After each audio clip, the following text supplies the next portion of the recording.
Valentine namin, nag-expect ako kay Pastor na bigyan akong bulaklak. Pero siguro after 10 years, saka niya ako binigyan. Natatanda ako, sabi niya, pag nag-expect ka sa akin ng flowers, mapofrustrate ka, sabi niya. Kaya buti pa huwag ka na mag-expect. Kaya buo na loob ko na hindi niya ako bibigyan. Pero first time niya akong binigyan, tanda ko yun, parang 12 roses yung binigay niya.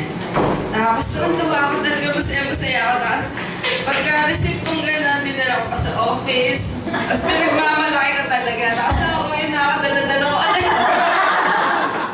Tapos tawa siya ng tawa sa akin, sabi niya, grabe taas ako sa loob siguro. Ganun pala yung joy na naramdaman ko. Kaya lang kinabukasan sabi niya dun sa akin, pakibayaran mo na si Tess. Yun yung kasama namin sa bahay. Bayaran mo na ako. Sabi ko, bakit? Anong utang mo? Wala, pinabili kong bulaklak. Sabi ko sa kanya, pwede ba sa susunod ako namin bigyan? Kaya yun yung first and last na flower na na-receive ko. Pero last Valentine's Day, meron siyang surprise sa akin. Kaya tontuwa naman ako dahil pagdating niya from the hospital, dumalo kasi siya kay Nanay Rose. Pagdating niya, sabi niya sa akin, may bira ako sa'yo.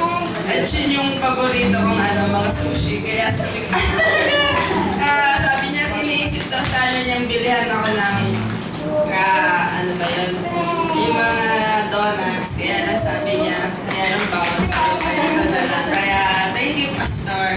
Ano bang love na love mo ako?